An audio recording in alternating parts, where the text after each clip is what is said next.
नमस्कार दोस्तों, कैसे हैं आप सभी।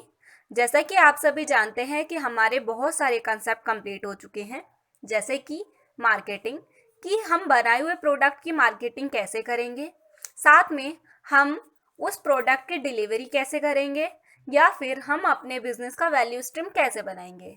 ये सारी चीज़ें हम पिछले वीडियो में कवर कर चुके हैं, और साथ में हम किस तरीके से अपने कस्टमर का ट्रस्ट बिल्ड कर सकते हैं और किस तरीके से उनके ऊपर एक पॉजिटिव इफेक्ट ला सकते हैं, और हमें किस तरीके से अपने प्रोडक्ट को जो है कस्टमर तक पहुंचाना चाहिए। देन आज हम इस कंसेप्ट की बात करेंगे जो कि है फाइनेंस। हर एक बिजनेस का फाइनेंस कंसेप्ट जो है बहुत ज़्यादा इम्पॉर्टेंट होता है, बिकॉज अगर किसी बिजनेस की फाइनेंस से रिलेटेड हम इसमें बात ना करें तो हमें पता ही नहीं चलेगा कि हमारे बिजनेस में कितने फालतू खर्चे हो रहे हैं, या फिर कितना हमारे पास आ रहा है, या फिर कितना हमें सालाना प्रॉफिट हो रहा है। तो ये सारी चीज़ें हमें पता चलती हैं फाइनेंस से। तो चलिए स्टार्ट करते हैं हमारे आज की वीडियो। सबसे फर्स्टली मैं बात करूंगी फाइनेंस होता क्या है। फाइनेंस होता है flow of money, that means जो पैसे का लेना देना है वो आपका इसी से पता चलता है। जो आपका फाइनेंस है उसी का ही एक कंसेप्ट है, 4 डिफरेंट कंसेप्ट ऑफ मार्केटिंग। यहाँ पर 4 डिफरेंट कंसेप्ट हैं जो कि मार्केटिंग के हैं। पहला है प्रॉफिट मार्जिन, सेकेंड है वैल्यू कैप्चर, थर्ड है सेल्फ सफिशियंसी, फोर्थ है रेवेन्यू इंक्रीज। अब इन सारे पॉइंट को मैं आपको डिटेल में एक्सप्लेन करती हूँ। फर्स्ट है प्रॉफिट मार्जिन।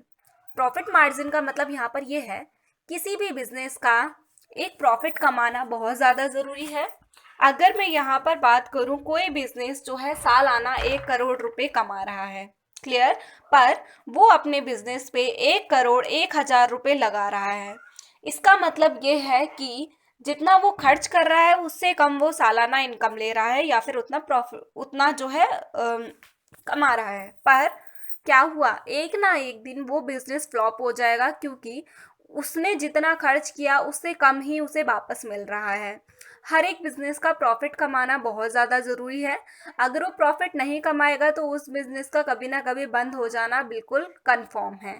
तो हर एक बिजनेस में प्रॉफिट कमाना होना चाहिए, और यही है प्रॉफिट मार्जिन, कि जो एक दायरा है उससे ज़्यादा हमें कमाना है।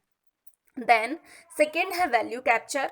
वैल्यू कैप्चर की बात हम पिछली वीडियो में भी कर चुके हैं कि अगर कोई बिजनेस को हम सर्विस या फिर कोई प्रोडक्ट दे रहे हैं जिसकी वजह से उसको 1 करोड़ रुपए सालाना जो है रेवेन्यू हो रहा है, तो हम उससे एक 1 करोड़ या फिर 10,000 रुपये ले सकते हैं या फिर नहीं ले सकते हैं। तो मैं आपको यहाँ पर बताऊँ कि हमें ये नहीं देखना है कि बाकी लोग कितना पे कर रहे हैं या फिर बाकी लोग कितना ले रहे हैं।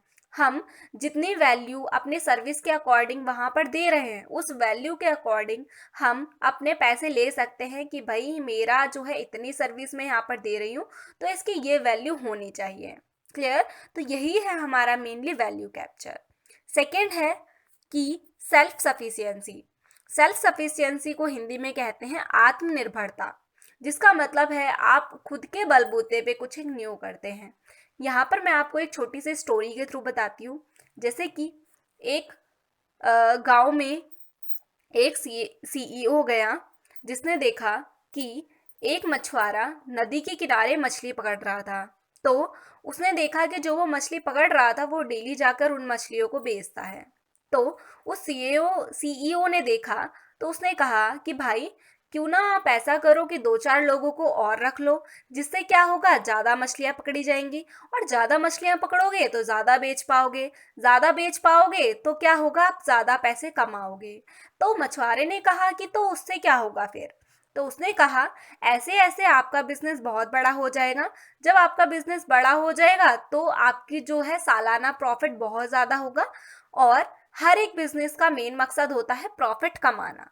ये एक छोटी सी स्टोरी थी जिसका मतलब मेनली ये था कि हम उस मछुआरे को, जब वो खुद अकेले मतलब थोड़ी सी मछली पकड़ के बेच देता था, अगर उसकी एक टीम होगी और इस तरीके से वो बहुत ज़्यादा वर्क करेगा तो उसको ज़्यादा प्रॉफिट होगा, और ऑल ओवर सारा जो है आत्मनिर्भरता से बना हुआ है ये पूरा कॉन्सेप्ट, इसीलिए इसका नाम है सेल्फ सफिशियंसी। नेक्स्ट है revenue increase. Revenue increase, revenue का मतलब पहले समझ लो। रेवेन्यू या तो प्रॉफिट हो सकता है या फिर लॉस हो सकता है। रेवेन्यू का अगर मैं छोटा सा एग्जांपल दूं, मान लीजिए कि ये चीनी, आटा, दाल, ये सारी चीज़ें क्या होती हैं, इनका जो रेट है कभी घट जाता है और कभी बढ़ जाता है। क्लियर? तो ये रेवेन्यू के ही कंसेप्ट है। जब रेट घट जाता है तो रेवेन्यू डिक्रीज हो जाता है, और जब रेट बढ़ जाते हैं तो उन्हें प्रॉफिट होता है, रेवेन्यू इंक्रीज हो जाता है। तो यहाँ पर हम बात करेंगे रेवेन्यू इंक्रीज की। Revenue equal to price into quality, ये है इसका फॉर्मूला। दैट मीन्स अगर प्राइस ज़्यादा हो साथ में क्वालिटी भी ज़्यादा हो तो रेवेन्यू इंक्रीज होगा। अगर प्राइस कम है और क्वालिटी भी कम है, खराब है, तो रेवेन्यू डिक्रीज हो जाएगा। ये चीज़ें क्लियर हैं? देन रेवेन्यू इंक्रीज के फोर्थ कंसेप्ट है जिसके थ्रू हम अपने रेवेन्यू इंक्रीज कर सकते हैं। फर्स्ट है ज़्यादा से ज़्यादा ग्राहकों की प्रॉब्लम को सॉल्व करना, कि अगर कस्टमर ज़्यादा होंगे, आप उनकी ज़्यादा प्रॉब्लम सॉल्व करोगे तो आपकी ज़्यादा सर्विसेज जो है सेल होंगी या फिर आपके प्रोडक्ट सेल होंगे। सेकेंड, कि अपने कस्टमर को कोशिश करो अच्छा से अच्छा प्रोडक्ट देने की। जितना अच्छा प्रोडक्ट होगा कस्टमर आपकी शॉप पे बार बार आएंगे, बार बार उसे खरीदेंगे, और उन्हें जो है ये चीज़ें भी बाकी लोगों को भी बताएंगे, जिससे और ज़्यादा लोगों को आप ये बेच पाएंगे। थर्ड है ग्राहकों की फ्रिक्वेंसी को बढ़ाना। फ्रिक्वेंसी मतलब ये है कि सपोज एक कस्टमर आपके पास महीने में सिर्फ एक बार ही राशन खरीदने आ रहा है, तो ऐसा करिए कि वो मंथ में 3 से 4 बार आपके पास सामान खरीदने आए। तो ये होता है फ्रिक्वेंसी इंक्रीज करना। फोर्थ है उसके बाद जो आपके प्राइस हैं वो बढ़ा देना। तो इस तरीके से आप अपना रेवेन्यू जो है इंक्रीज कर सकते हैं। अगर आपको इन सारे चीज़ों में कोई भी डाउट है तो आप वीडियो रिपीट कर सकते हैं। और ये सारी चीज़ें आई होप आपको क्लियर हो गई होंगी। और हम नेक्स्ट वीडियो में पढ़ेंगे कि जो हमारा टेबल है, फाइनेंस टेबल अपने बिजनेस का, वो हम किस तरीके से बना सकते हैं। तो मिलते हैं नेक्स्ट वीडियो में, तब तक आप इन कंसेप्ट को क्लियर करिए। Thank you so much watching my video.